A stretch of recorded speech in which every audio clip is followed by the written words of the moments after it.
Brexit.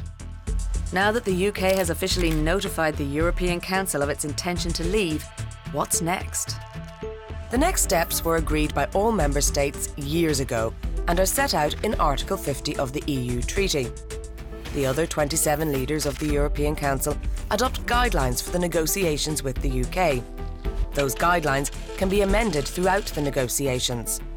The ministers in the Council of the EU, also meeting in an EU27 format, authorise the opening of negotiations. They appoint the Commission as the EU negotiator and adopt negotiating directives. On behalf of the EU27, the Commission negotiates with the UK, reporting back to the leaders in the European Council and the ministers in the Council. The European Parliament is closely and regularly informed.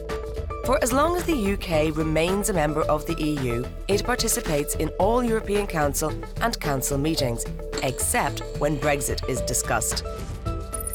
After the end of negotiations, the consent of the European Parliament is required.